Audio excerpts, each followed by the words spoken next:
Hello and welcome to this latest in the series of NR Times roundtable discussions. And you join us today on Spinal Cord Injury Awareness Day. So our topic today is spinal cord injuries, supporting independence and building an accessible world. We've got a fabulous group of panellists with us today who are more than ready to share their experience and their insight with us. So I will ask our panellists to introduce themselves shortly. Just a reminder, if you're watching this discussion today, please share it as widely as possible. We'll be loading up this discussion on YouTube pretty much immediately after the discussion closes. So please hunt it down either there or on the NR Times site and share it as widely as possible. So I'd like to start off by asking Susie to introduce herself and say a little bit about yourself, Susie, your organisation and your areas of particular interest. You're on mute, Susie. There we go. Our first error. Apologies. Good morning. Firstly, thank you for inviting SIA to be represented today. It's lovely to be here amongst esteemed colleagues.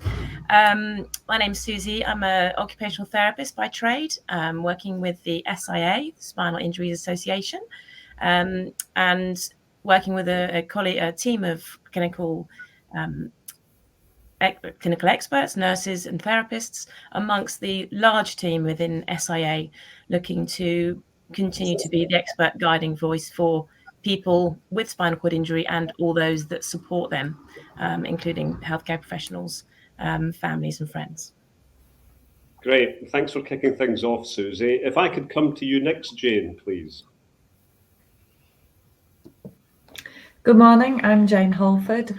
I'm a community physiotherapist specialising in neurology and I work for SP Therapy Services. I'm based in Barnsley in South Yorkshire and work throughout Yorkshire, North Derbyshire, North Nottinghamshire into West Yorkshire. The company specialises in physiotherapy for neurological conditions including spinal cord injury, and I treat spinal cord within the community, but I also support the South Yorkshire Spinal Cord Injury Group that meets sort of about 6 times a year. And it's a great little event. So if anybody wants any more information about that, let me know. And the SIA often turn up at those events with us, and we have a representative from the SIA that comes there. Great, thanks very much. Good to hear it. Great, thanks for that, Jayne. Mick. Hello there, my name is Mick Laffey.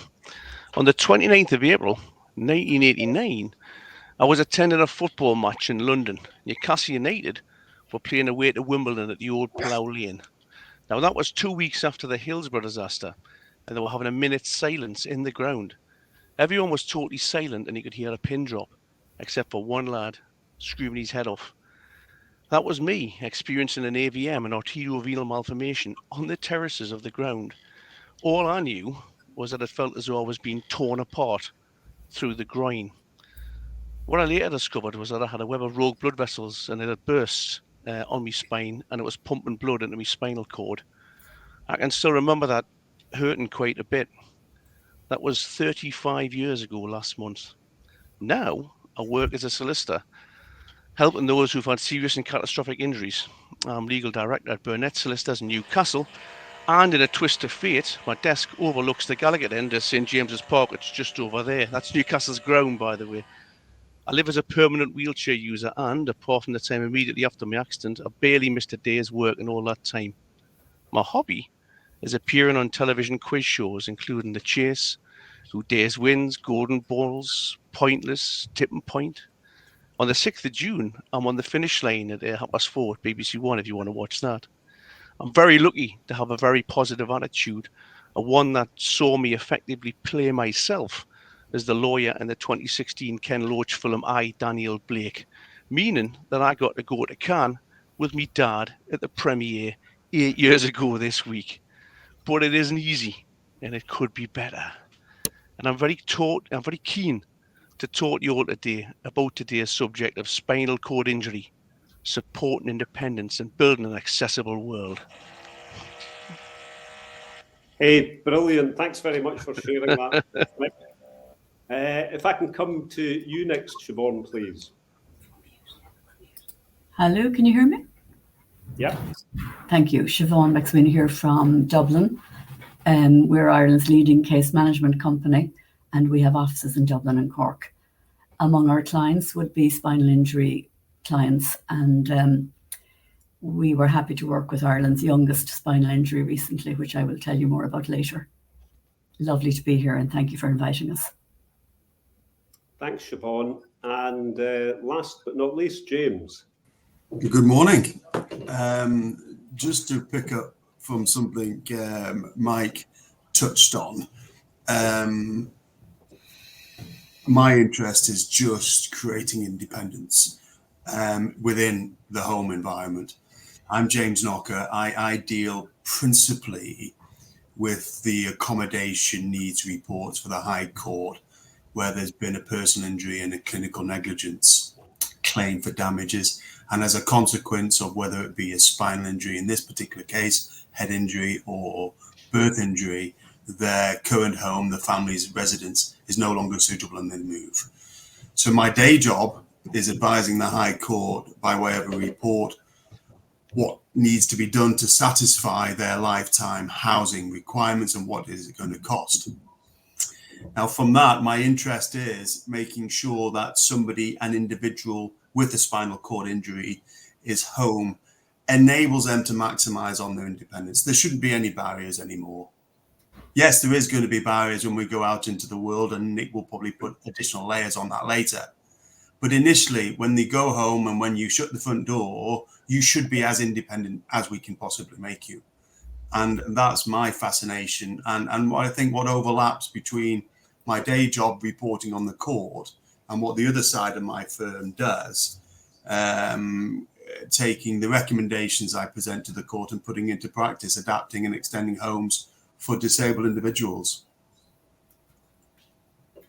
Great, thanks, James. And Jamie, we're just doing introductions. Perhaps you could say a little bit about yourself, your organisation and your areas of interest.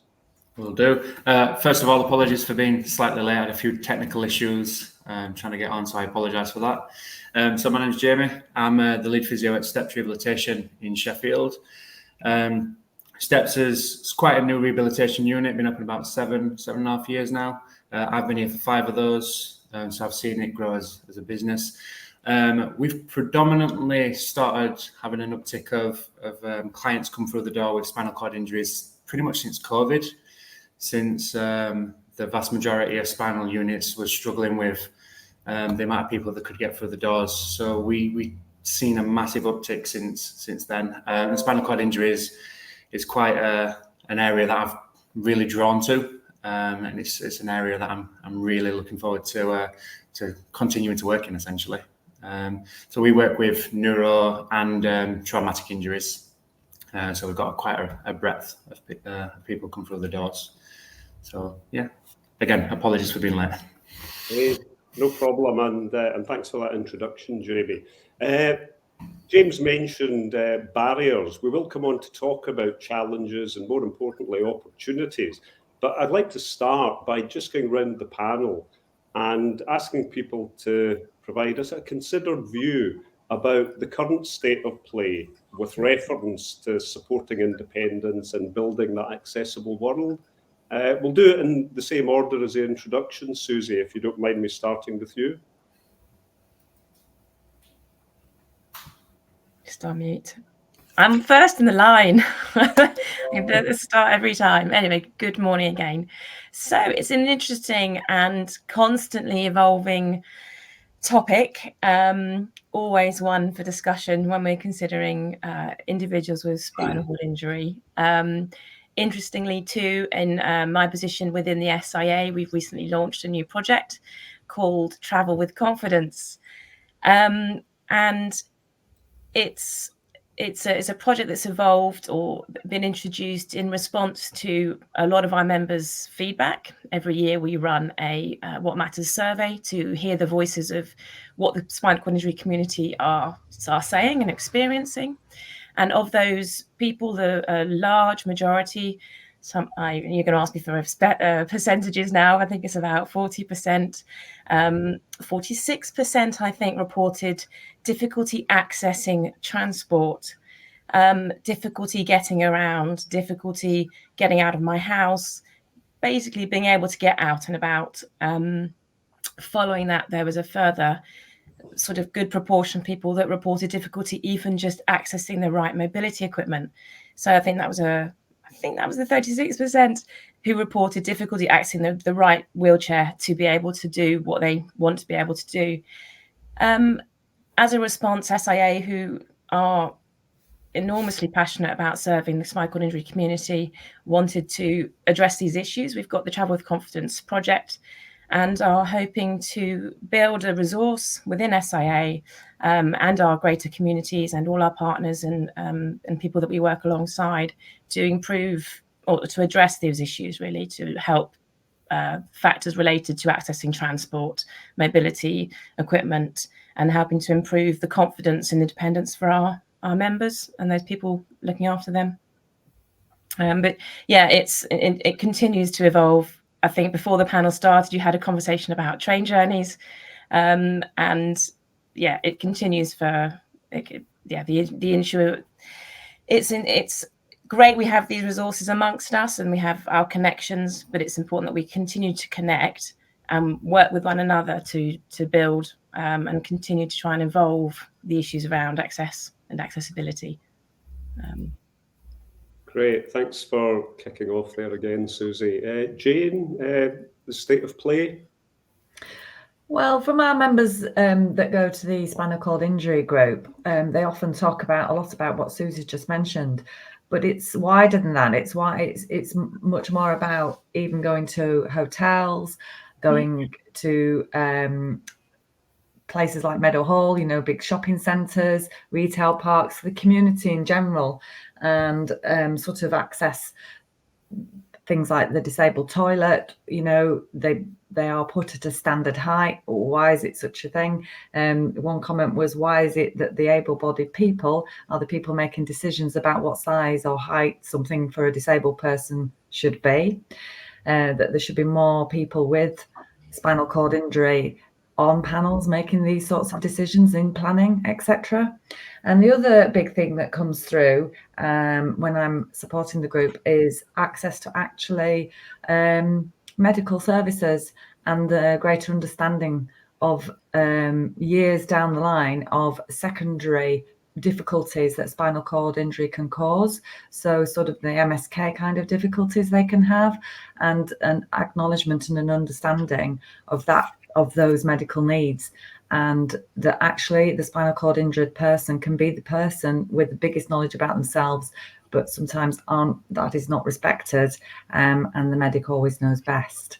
So those are sort of the big themes that comes through from the groups when we talk to our members. Yeah, that's loud and clear. Yeah, thanks, Jayne. Thanks, Susie. Mick, thoughts?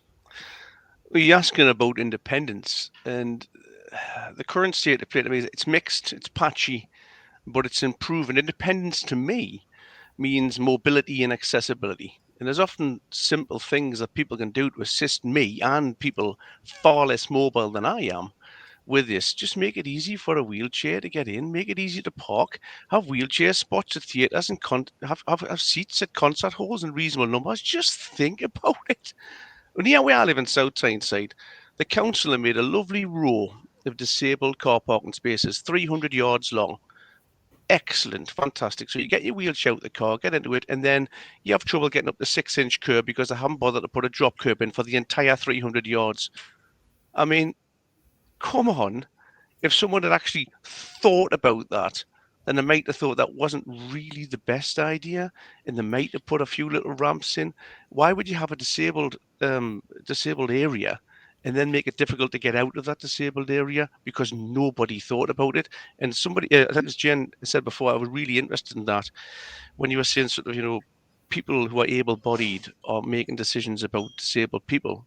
I often think that that's a really key point. And what I think is that everybody in every workplace should be encouraged at least once to spend a day or two in a wheelchair, full time, including going out your lunch, going to shops, getting to and from the office, going to the toilet, everything. You have to spend the whole day. And if you get out of it once, that's it, you've failed and you have to give the wheelchair back. That's what I think people should do.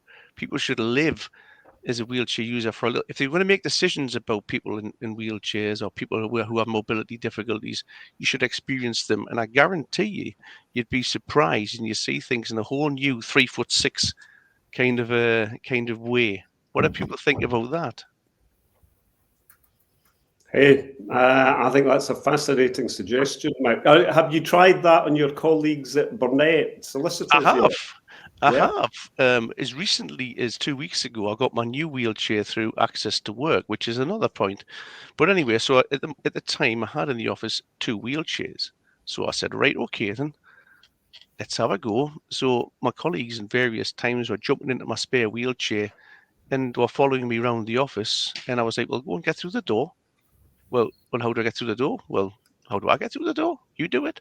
And they were having difficulties all over the place, just experiencing my life. And I'm not trying to sort of be some kind of martyr or anything. I'm just trying to say it's really interesting when you put somebody, if you like to do it yourself, try it. Get in a wheelchair and just try and go around your own office.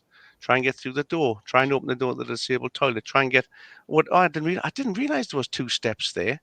I didn't realize there was a ramp. Oh, there's glass, there's sand, there's ice, there's hills, there's cobbles, there's all kinds of things. There's all kinds of things that make it difficult for you to get around, and you never realize it until you have to do it.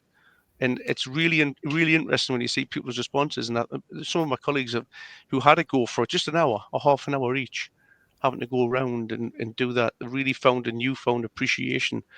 I mean, again, I'm not trying to be some kind of martyr. I'm just trying to say it is a little bit difficult. It would be much easier if people thought about accessibility and about mobility needs for people who have difficulties in that area. Thanks, Mick. Siobhan, the state of play as you see it? I think about it all the time, because when I visit clients and their family homes, in one particular case, I was asked to do a cost of care report for a solicitor for a child who was in a wheelchair. So when I visited in Kerry, the mother and the sister were bringing him up and down the stairs between them. They had an accessible bathroom downstairs, but they had no room. So the mother's back was breaking and it was very serious. So it brought me to think especially about housing. And when we start the bills, that's the time to put in the accessible bathroom and bedroom in X amount of houses in every single development that the council does. And I would bring in the private developers into it as well, that nationally, we need to start thinking about accessible housing and start at the beginning. The second point that brings to mind is toileting and changing places. In Ireland, we have a population of 5 million nearly, but we only have 25 truly accessible changing place bathrooms. That's the hoist, plinth, the full room. So I suppose it's an embarrassment, but it's something that needs to be lobbied and moved on pretty quickly. And the other thing is playgrounds. Again, at the planning stage, a wheelchair accessible playground in every district, county in the country. And if we're building a playground that it's truly accessible with a wheelchair swing, if the child is going to school, they want to go to the playground, same playground as their classmates. So there are 3 things that spring to mind that can be done politically and with pressure on the governments. Thanks, Siobhan. James, your thoughts? Well, I agree with everything that's we've all said so far. But where we are at the moment, in my humble opinion, it's very average. And we've got getting better, but we've got to, as Nick touched on, we've just got to work collaboratively. And these aren't difficult fixes. A low-level curb where the parking facilities are. Covered access for wheelchair parking. I was fortunate to have dinner with a wheelchair-dependent client. We did his house many years ago. And we had a lovely dinner, and we were coming to his car afterwards. And whilst he's bought an entirely inappropriate car, it took him 20 minutes to get into it. By the time he opened the door, clapped his wheelchair and put it in, which was fine. It was a lovely evening. But if it's tipping down, which it tends to do in Newcastle quite a bit, Nick, doesn't it? He would have got absolutely drenched. And that's fine for able-bodied individuals who can quickly go and get dried. But it wasn't for him. And it became very clear to me how we've just really got to do the simplest things right. And that will enable wheelchair-dependent spinal injuries, ambulant disabled spinal injured parties, just to have an easier life. And in doing that, they will be more inclined to create independence for themselves. But again, as everybody's, I think, has just touched on, it's a matter of listening. Let's listen and work out then what needs to be done. The simple things can make a big, big difference, you know, in everybody's life, really. Thanks for that, James. Jamie, your thoughts on the state of play? Is it average? Do you feel optimistic about the way things are moving? It's moving in the right direction, I think, pretty much across the board. I mean, we're based in Sheffield. If you look left or right, there's a hill somewhere that's really steep and really difficult to navigate. There's also a lot of like historical buildings and things, which you see some people really try and put ramps in, but the ramps are then like 30-degree inclines and really difficult to get up or get down, or become really, really dangerous. We had one of our guys go down to the NEC, I think it was last year, and she was on the train. She went down independently, really good to get down there. But then getting off the train, the person like supporting with the ramp didn't necessarily advise the correct thing. She went off forwards and ended up tipping straight out of the chair because the ramp was really, really steep. Luckily, we were able to support her and no injuries, but I wasn't there, obviously, but at that point. But that's kind of the feedback we've been getting. There's some accommodations being made, but they're not necessarily the most appropriate at the time, or they could still be better. So yeah, they've put a ramp, it's too steep, and that was a powered chair. So the ability to get in is much easier than with a self-propelled. We have the luxury here of having extra wide doors, being flat throughout, lifts between all levels, ensuite bathroom, showers. A lot of things are really, really accessible. But one of the feedbacks we've been having is it's not going to be like this at home. I need you to make it harder for me. We need to replicate what it's going to be like at home. I'm not going to have this space to be able to move around. When I go home, I'm going to be put in my bedroom, and because I've got carpets, I can't self-propel. It's those kind of things that we're getting as we're coming through. And as physios, as a physio myself, we like to push people to try and get as physically and as independent as absolute possible. So we work people really hard. But on a day-to-day basis, when you get home, those things are not necessarily achievable at the moment in that setting. And there's caseworkers, there's solicitors, there's community teams all pushing to get that going in the right direction from what we see here at Steps. So it's definitely going. It's just not there yet, I don't think. Great, thanks, Jamie. I'm going to open up the discussion for our panelists just to, come in when they've got something to say. And I'd like that to sort of kick off with us thinking about some of the areas we've already covered, what more can be done to support people, but thoughts on barriers and challenges and also the opportunities, both practical and maybe political, to move things forward at pace. So just sort of, James, yeah, please come in. Alistair, I just want to put another layer to what Jamie's just introduced. It's not rocket science getting a ramp at the appropriate gradient. It's not rocket science making sure the threshold to somebody's home is level. That doesn't mean 20 millimeters, which the building reg said is appropriate. It's 5 millimeters at maximum. but it is simply a matter of making sure we are working collaboratively, picking information and evidence and knowledge from other individuals, occupational therapists, Mike, Spinal Injuries Association, have fabulous mentors. But we've got a situation where we've got the regulations being introduced, which are basic minimum standards. And unless we open it up to a collaborative approach with Spinal Injuries Association, with the Rupre Trust, which is another fabulous organisation which mentor young spinal injuries individuals, and informed people like Mike and his colleagues, we've got to, that's the way forward, I think. That's the way we can just make sure that we get the devil in the detail correct. Jayne? I think as a community physiotherapist, as my colleague Jamie has been saying, it's all well and good in the units, but when you get home, there can be they have no, on discharge, it's often they have nothing. And so whilst, again, James, I accept it, and acknowledge what you're saying, there's usually, in my experience, a huge gap between discharge and then the funding following to enable that house to be adapted. And in the meantime, it's often the community physio, the community OT and the patient themselves that's dealing with this and doing their utmost to bridge that gap. So I agree that we need to, even at points of discharge, why aren't these things in place? But believe you me, I work out there in the community, they are not. So it's even, other colleagues that need to be thinking before discharge, can they actually get in their house? I've turned up to places and we haven't actually physically been able to, get in there. So, it's that collaboration work. I absolutely agree with you, James. It's collaboration work. It's ensuring right from day dot that person can access their homes really quite easily, or as easily as possible at that point in time.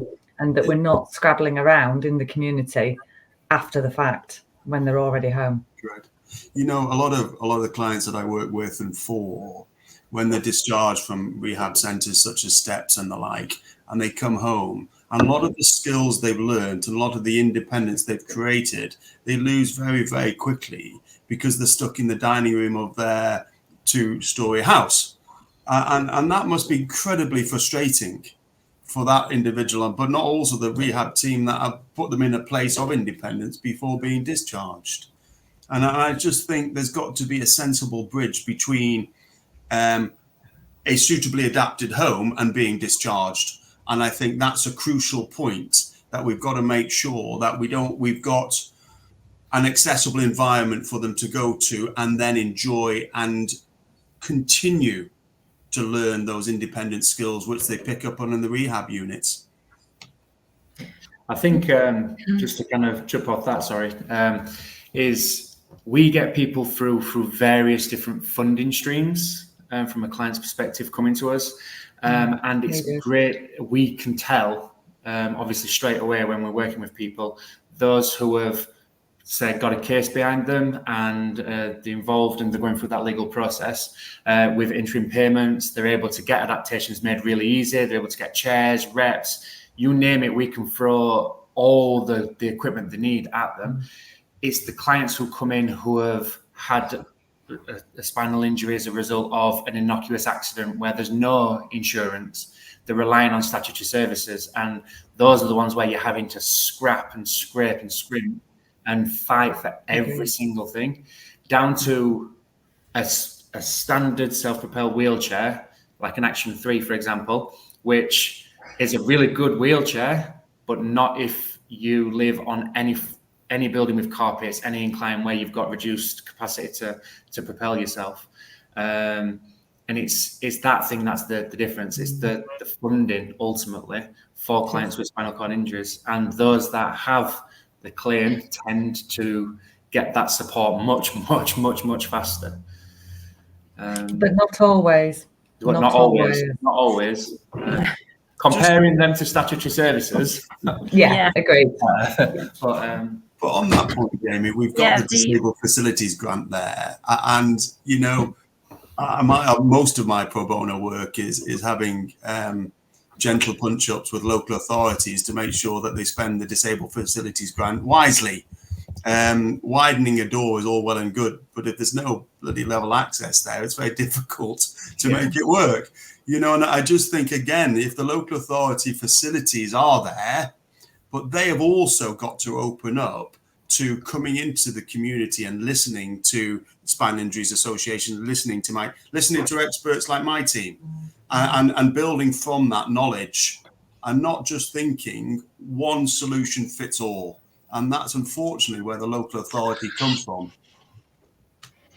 And half the time there's no bungalows and there's no genuinely accessible buildings to get in the first place. When it came to buying a house for myself, for my family, I looked around the town I live in. I wanted to stay there, and I couldn't find anything. I often joke and say, if every single house in this town's up for sale, which one do I live in? And everyone goes, and they think, and they don't, because there wasn't any. So literally, I had to build my own. I bought a nearby sort of bit of brownfield office derelict land, and I built my own house. Well, I didn't, obviously, we only got to there, but you know what I mean. I got people in to build it for me. James, you'd love it, but that's the point. It's like there's not much appreciation of the needs that certain people have, and there doesn't seem to be any money in it. So if people won't build bungalows, where do the disabled and the old people live in the future if it's easier and cheaper just to build loads of houses? That's a point. Yeah, thanks, Mick.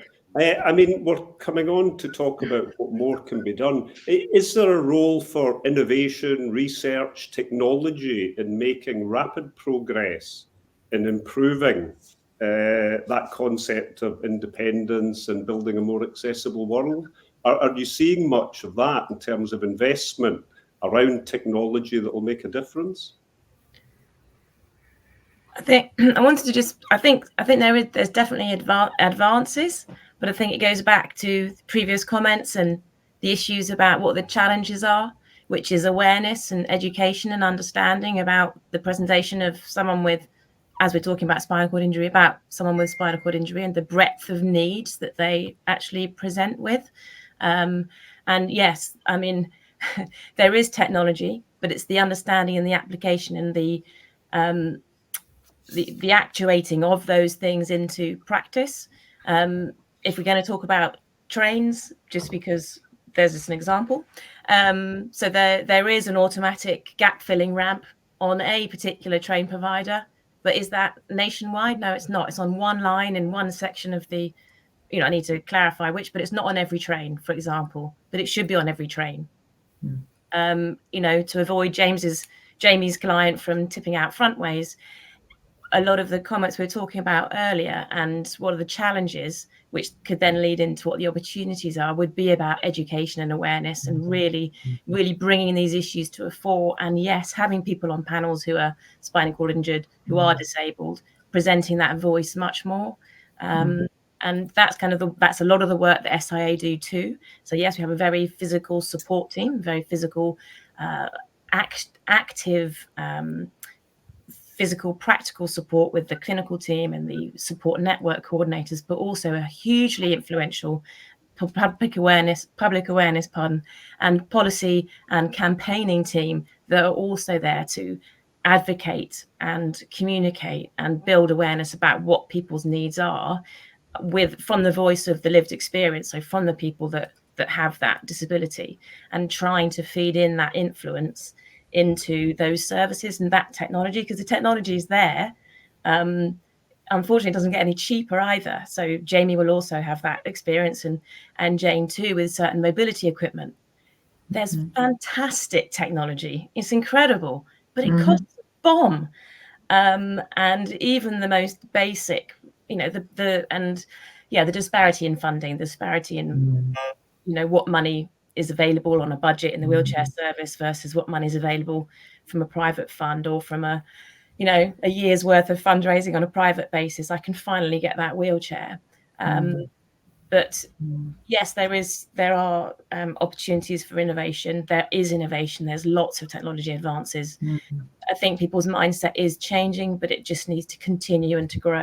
And to have that support and that network amongst everyone of the people that are here, and in policy as well. Yeah, and to pick up on that point, Susie, a lot of the people I work with, they sort of say, well, you know, I can access certain wheelchairs, but you know, so and so got that from that wheelchair service, but I can't get that in my wheelchair service. So even within what is available in statutory services is very, very different, down to even being provided pressure care relief cushions. You know, some people are having to pay for them, and other people get them as part of the package that they get from their wheelchair services. So there is very much that disparity that's available within statutory services anyway. I think it's still, and it comes, sorry, Jamie, I think it was Jamie.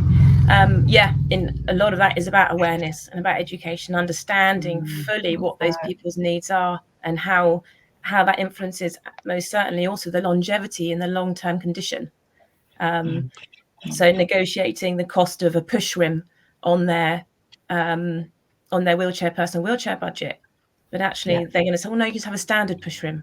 And well, no, it's better if you have an ergonomic push rim, because the frequency I'm grasping my push rim versus the years of how long we're going to be using it for, actually it's, you know, it negates. Yeah, and then back to the points I was making originally, that the sort of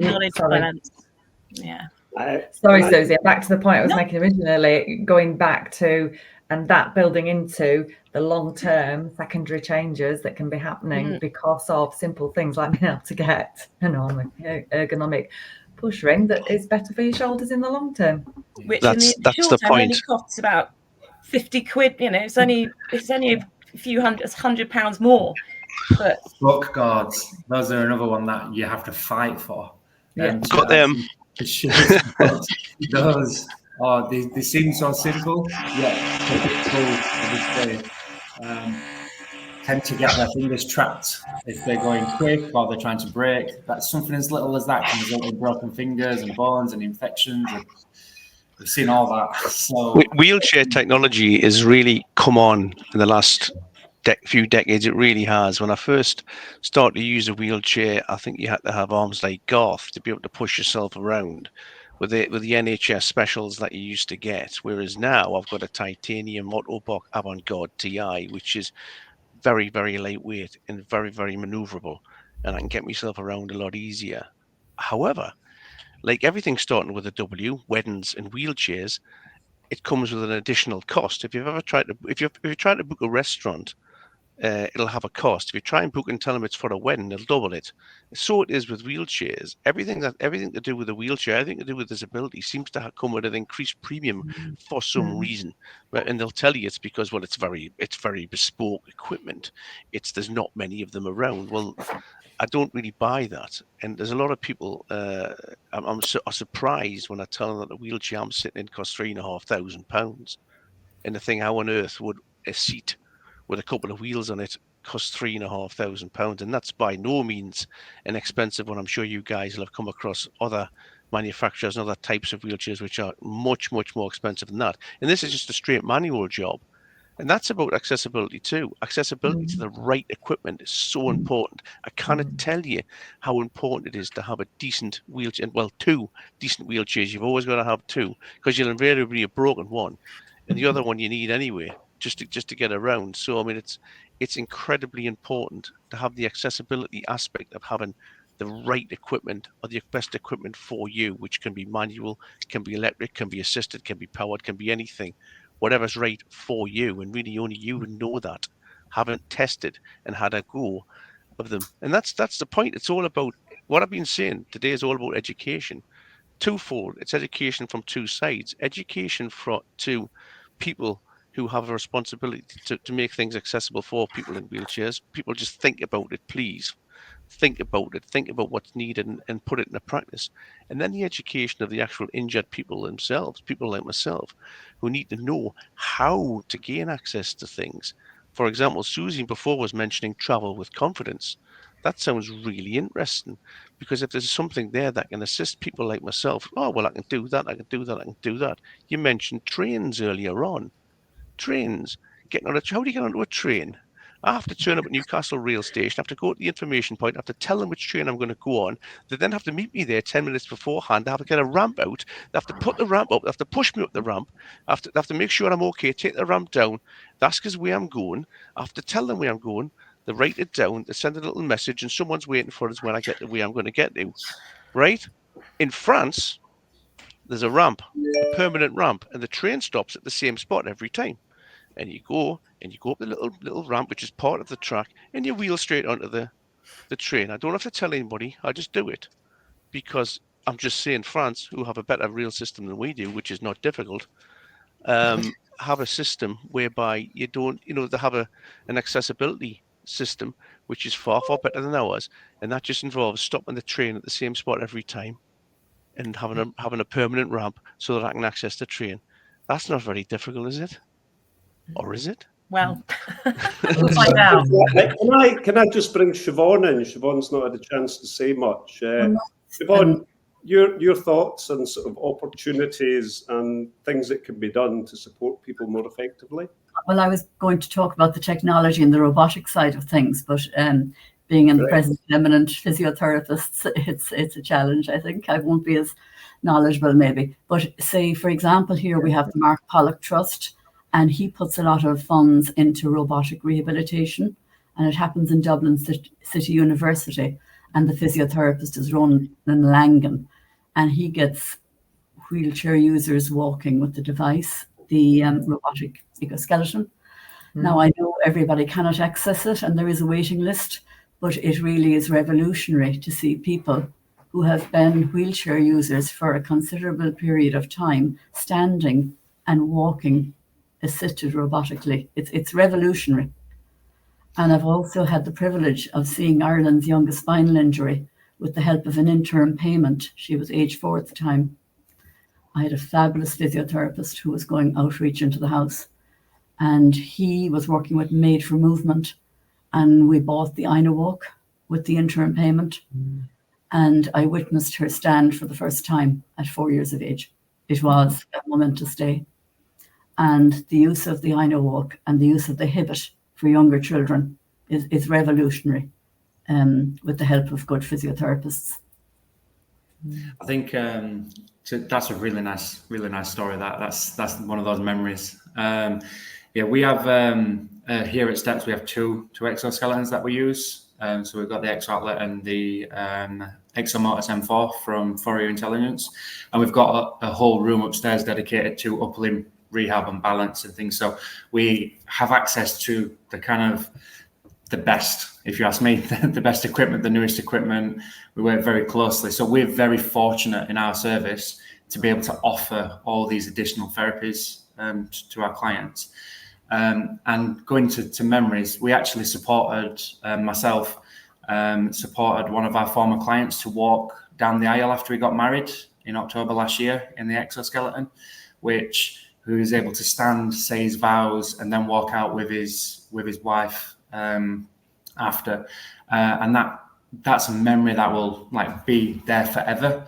And it was just a really nice situation. It was giving that individual that opportunity to do something that he wanted to do from the moment he met his partner. So it's just making those technological advancements and applying them to people. Now, the exoskeletons are not necessarily functional at the moment, and there's still a lot of work that needs to be done to make them more functional. But from a psychological perspective, that is absolutely massive. Just getting I agree entirely, but using an exomotus at a wedding, therefore must mean it must have been the most expensive day of all time. Well, it was the Exo Atlet at the wedding, not the exomotus, the Exo Atlet. I've used the exomotus. Sorry to interrupt, but I've used the exomotus. It's a fantastic piece of equipment. Although I did spend the whole time going around pretending to be a Terminator because I couldn't help myself. You have to do that. You're not the only one. You're not the only one. I even got them to play the theme music of Terminator in the background. But just recently, just so you know how much that means to people, and Siobhan, what you were saying, just so you know how much that means to people. I had I was contacted. I read in a local newspaper about a young girl from near where I live, who also had an AVM the same as me, and it's a very rare condition. And she was saying that she'd had this terrible condition and she didn't know what to do. So I got in touch with her, and just sort of offering are the sort of advice that I wish someone had been there to help me with all those years ago. And this is what I was saying before about education, and people don't understand how to access all of the services, all of the, all of the, get the help that they need. And so I put her in touch with some friends of mine who've got an exomotus, and she now goes on it and she uses it quite a bit, and she's now using that, and exactly the same as Siobhan was saying before. It's an unbelievable thing to see somebody who thinks they're never going to walk again to be even assisted walking again is fantastic, and that's a lot to do with this as well. It's about sort of putting the right people in touch with the right people. That's what I was trying to say before. It's very, if only there was a way, if only there was an organization, if only there was a website that would sort of be the main sort of mainstay of advice and pointing people in the right direction. I know, Susie. Hello. Which is why I was so interested in the Travel with Confidence program that you mentioned earlier on, because that kind of thing is exactly what we need. It's education from both sides, as I've said several times. Education on people who make the decisions to help, and education on people who are injured to know where to go to seek their assistance, and putting the two together. Yeah, and that is what it's serving to do as well. It is serving to kind of take another level of that conscious effort of your daily routine out of it. We're hoping you can just go to one place and sorry, the council's cutting the lawn outside. Yeah, we've got some guys fixing once. the roof here, but I hope you don't hear. But anyway. And then the farmers will come. Anyway, sorry. So the Travel Confidence Project, the objective, SIA's objective is, that it's the one-stop shop. We can go there so that you know how you can, so you're skilled, you've got the confidence to then know that actually I can do all these things. There are a few steps, but here's all the information that you need to be able to achieve that activity. And in this instance, it's anything to do with, every journey begins from home. So, from being able to leave the house to get down the street, to even just going up the country or going abroad, all of those activities within your daily routine, but in terms of mobility and travel. So the project is hoping to take out that reduce those conscious efforts, and show you how, and show you that you can carry out things and build a education. And definitely within our sort of the two groups that we support in West Yorkshire, in South Yorkshire, the South Yorkshire Spinal Injury Group and the one in Manchester, they definitely signpost on to different things, and it's one of the joys of the group really. And it's great to hear the experiences of all the members of the groups, because they kind of chatter and tell each other things, and then we have SIA there, and it's a lovely sort of afternoon. So I think there are pockets where we are working really hard to educate, Mick. So I think it's great, and I love going because I learn as well. But obviously, I can signpost on to sort of help with needs and things as well. So it's great. Yeah, the users and the members are some of the strongest information, the strongest educators. Learning from them, learning from lived experiences is really vital. Yeah, the peer support guys, the various spinal injury centres are invaluable.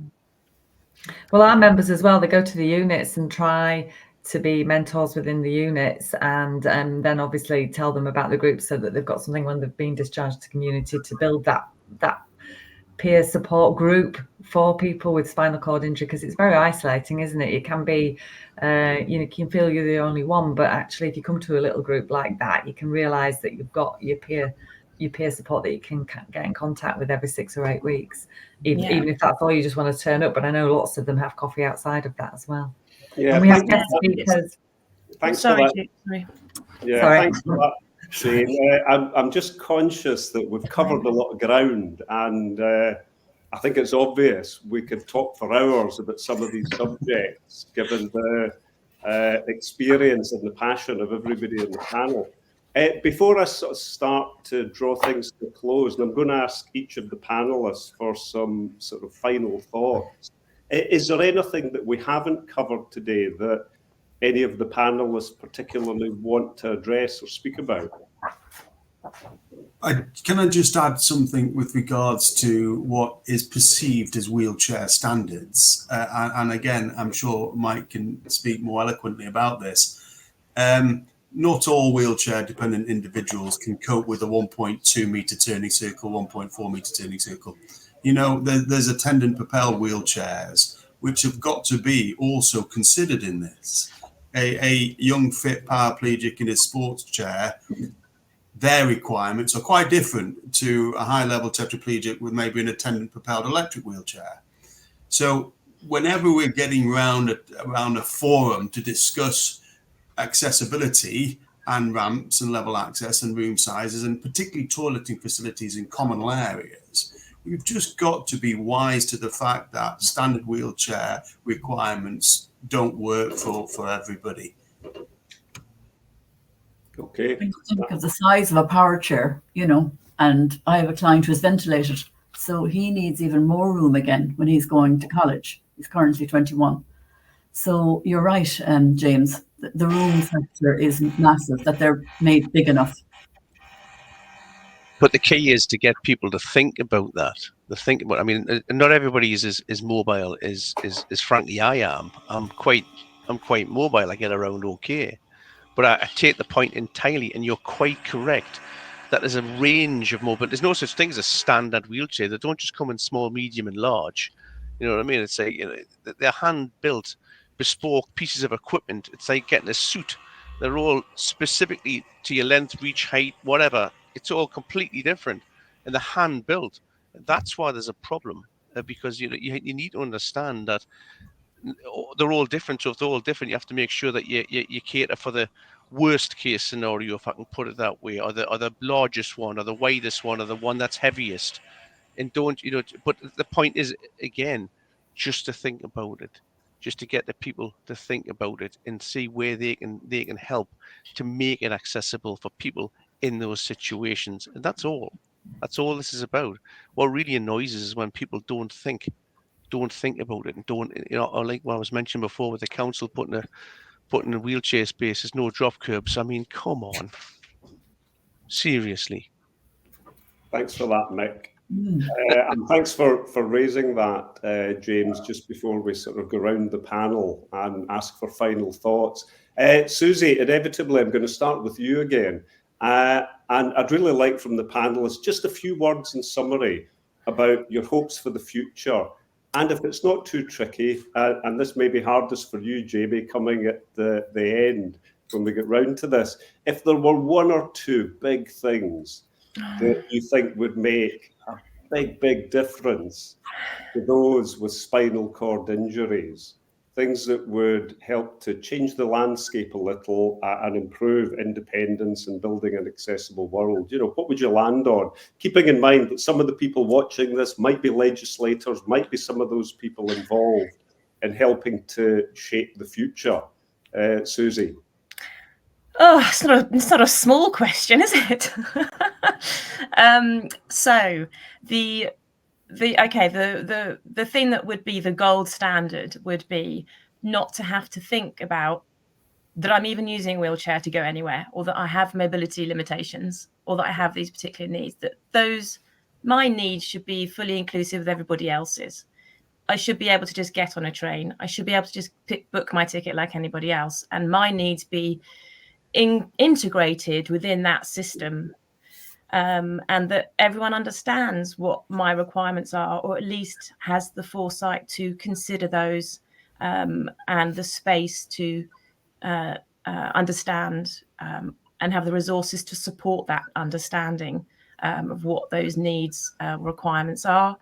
I'll give you a very brief example. My gold standard would be to meet Mr. Trainline, Mr. Ways, Mr. Everybody else, or Mrs., and have a wheelchair or access disability filter at the very beginning of my booking service on the app.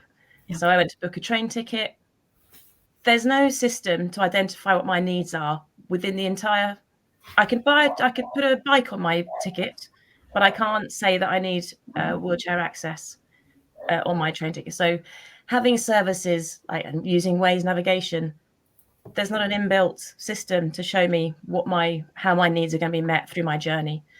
So talking with my Travel with Confidence hat on, I would like to have accessibility needs embedded right from the beginning, not to be a second add-on, not for people to have to think in a separate conscience about their whole plan. It should be integrated altogether, and to continue to build and connect with one another, inform one another, to continue to grow that conversation and awareness and policy change about inclusivity, about accessibility, and about everyone just being together. But continuing, to support and to grow. Today, you may be aware that there's been some new data that's been identified in terms of the stats related to spinal cord injury, helpfully released on Spinal Cord Injury Awareness Day. And that presents us with doubled numbers in terms of people living with spinal cord injury. So it presents us again with further challenges and opportunities to educate and to grow and to support those people. Great, and to thanks, appeal to those people that can help us do that. Great, thanks, Susie. Jayne, we're looking for a soundbite. Your final thoughts on Spinal Cord Injury Awareness Day. Hopes for the future, big thing that would make a difference. More people with spinal cord injury on the planning and strategic groups, really, and echoing what Susie said, so that there is, that there's more voice there. Brilliant. Thanks, Jayne. Mick, final thoughts?